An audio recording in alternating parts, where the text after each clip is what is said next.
Hello, and welcome back to RKD Group Chat.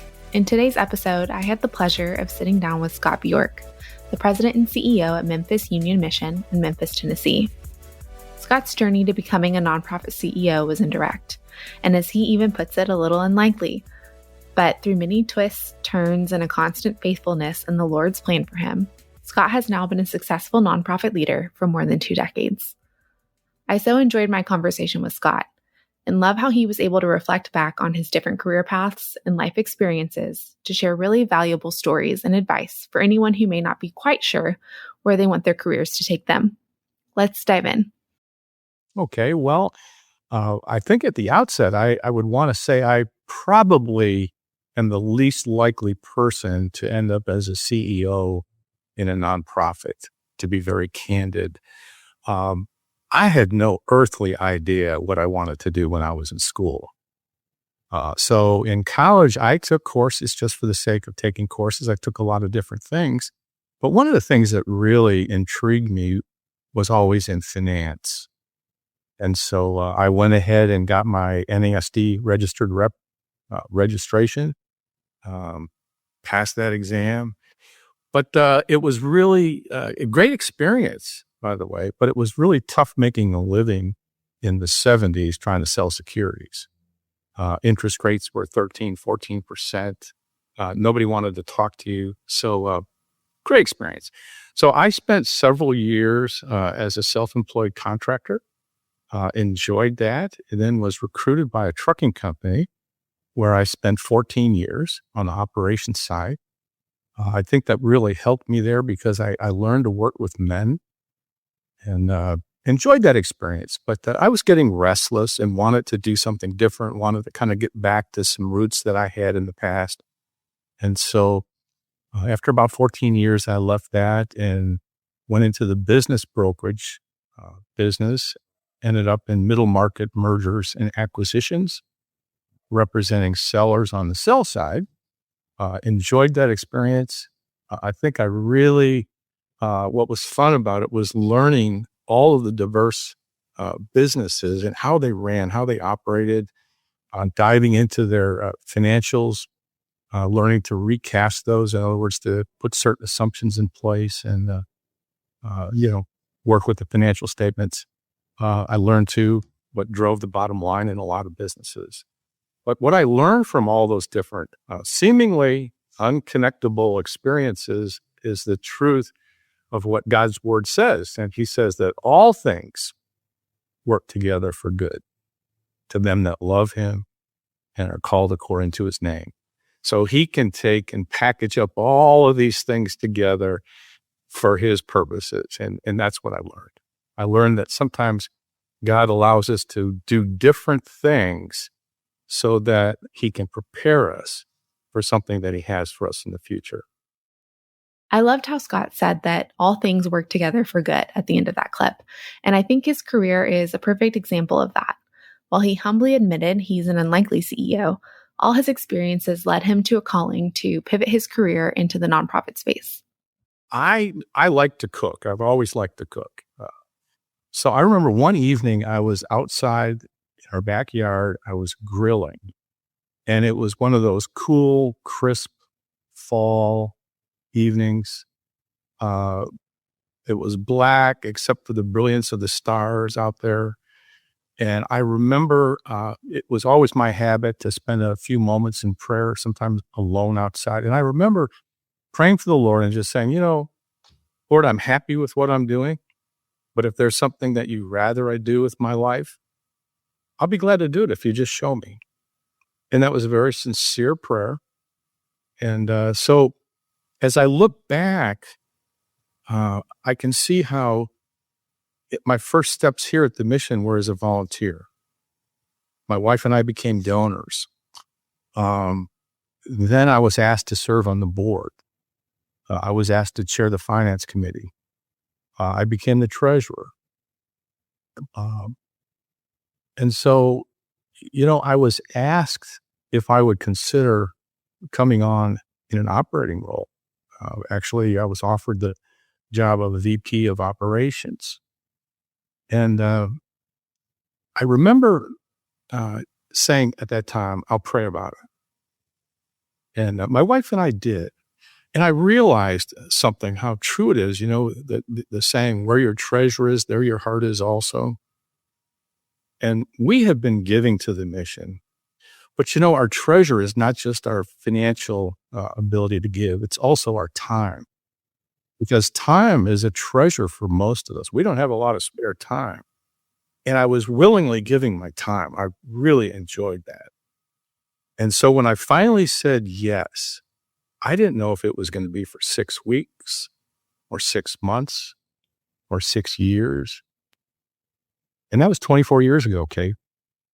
This idea of everything working together for good continued to be a through line in our conversation as I asked Scott to reflect back on what the transition from the for-profit world looked like for him.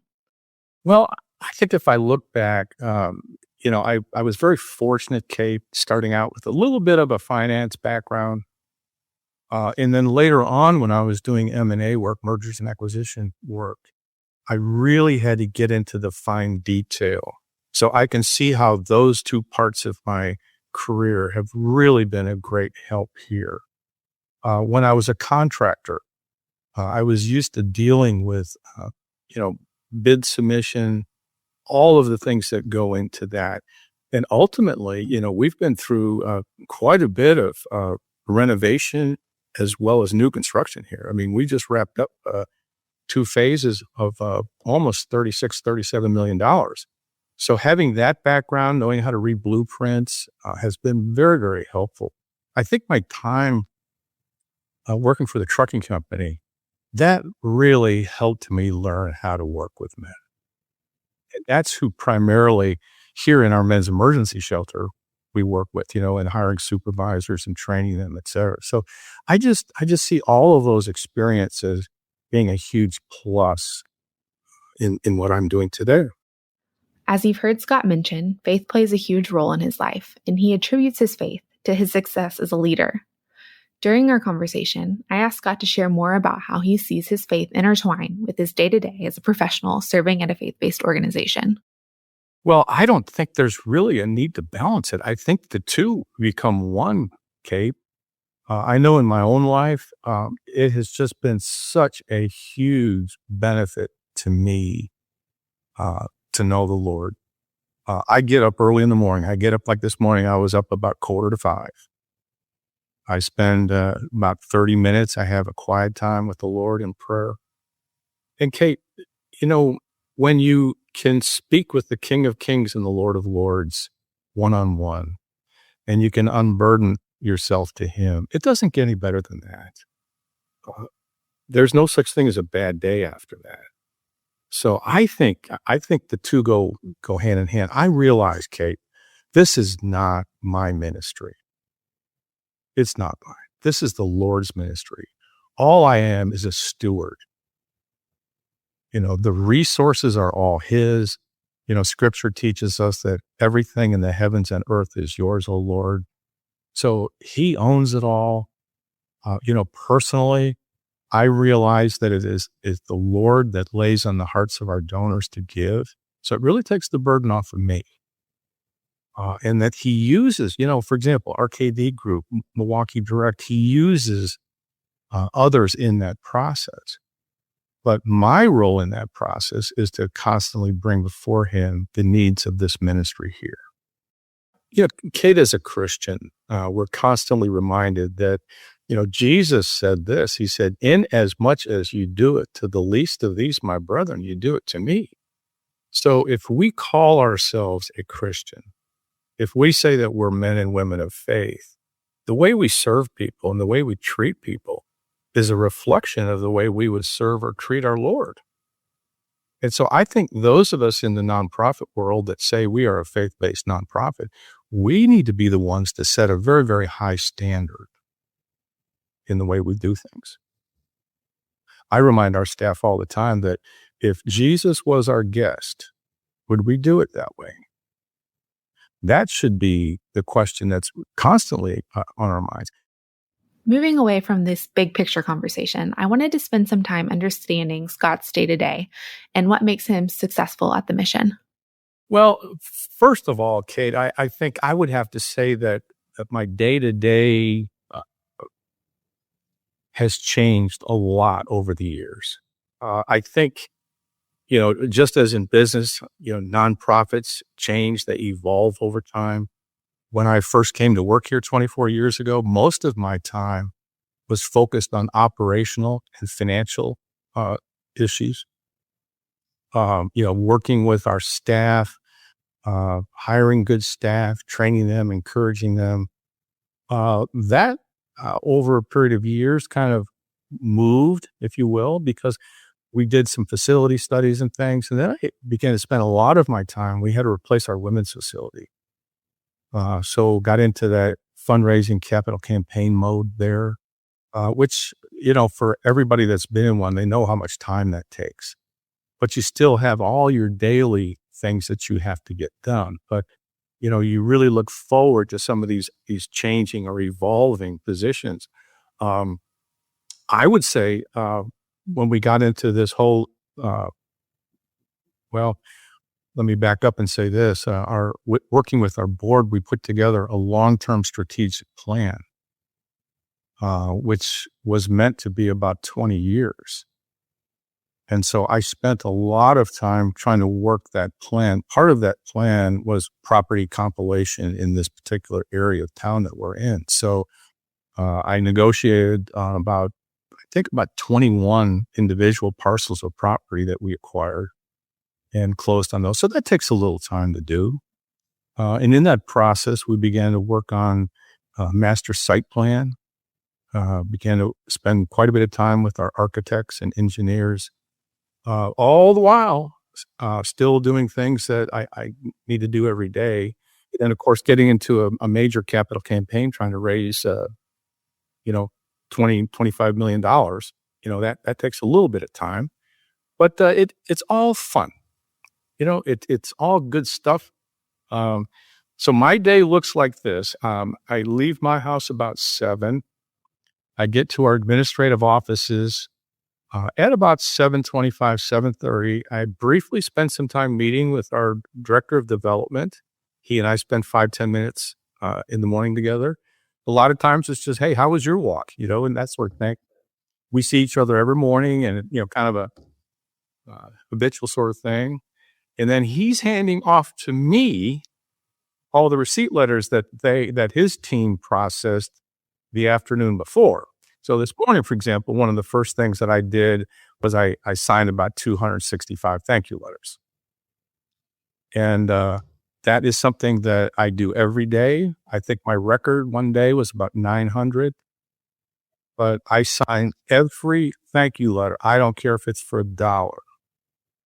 And I could spend 30 minutes talking about that, but it's the right thing to do. And as a result of that, I get to know who our donors are. I recognize them, and I know who's giving to us. And I probably signed, our director of development says, over 1 million receipt letters. So that's part of my day. And then obviously, just fielding calls, talking with our directors, things like that. So I don't want to say there's a typical day. I tend to get bored real easy. So I'm kind of glad that in my role, you don't have typical days too often. Just from the way Scott talks about his day, you can tell he has such passion for what he does. And I especially appreciated that he spends a few hours every day signing letters and really diving into the heart of their mission. I asked him to speak on that a little bit more here.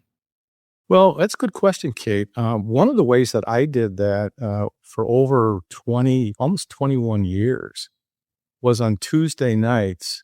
I went out to our long-term recovery program and did a class out there for the guys. And so I had curriculum. I had about 26 weeks of curriculum that I developed. And I would go out there and I would spend an hour with the guys out there every week. And enjoyed doing that. I had to stop doing that actually just for personal reasons, family reasons, but really enjoyed doing that. I love walking through the mission and just saying hi to the guys. It always amazes me how many of them know my name, and I don't know all of their names, but when you got 300 guys in the building, it's just kind of fun to walk through from time to time. And say hi. And then we're very fortunate here. When we built this new facility, one of our key desires was to have our own little staff dining room. So our staff here, we have lunch together every day, and it's wonderful because it's kind of an impromptu staff meeting all the time, but we have a good time with each other, and but, and then I try to, keep current on things. I've had the opportunity over the years to pray with many of our donors when they've called and said, "Hey, I've got this going on or this going on." And I'll say, "Hey, can I pray with you?" And, they're very touched. But we also have to remember that, the way we thank our donors, um, it plays into much more than that. I'll give you an example. One of the things that I love doing, our development department sets these up, but I love giving our donors tours, you know, and I'll spend on a tour usually about 2 hours, and we'll sit and visit. I can share this with you, but one of those donor tours, one of our longstanding, I would say, frequent donors, okay, he wanted to bring his mother for a tour. And I said, wonderful. So we picked the afternoon to do that. I took both of them through all of our facilities, showed them everything. We sat down in our conference room and visited and everything. And then guess what happened, Kate? She sent us a check for $100,000.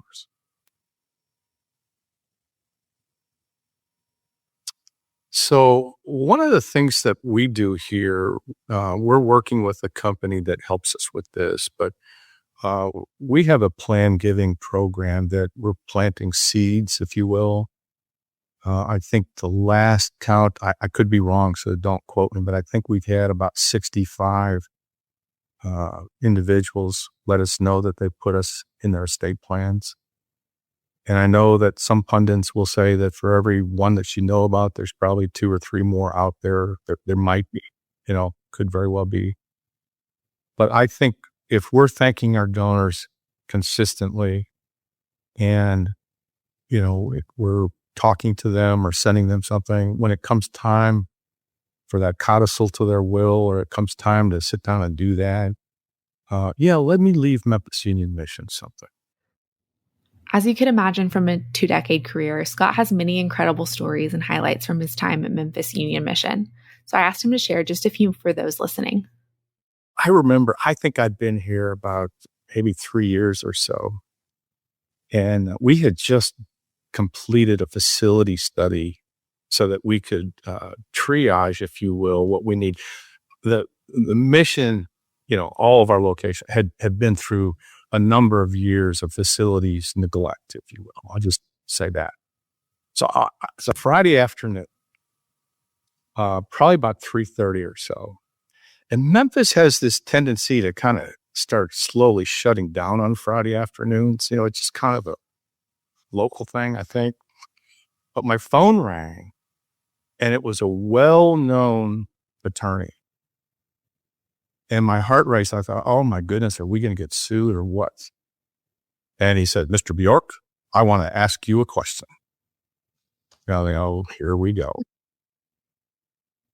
And he said, I have a client.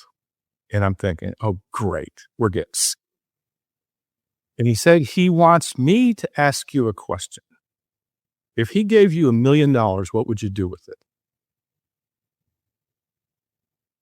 I said, sir, if he gave us $1 million, I would use that to seed and launch a capital campaign to replace our women's facility.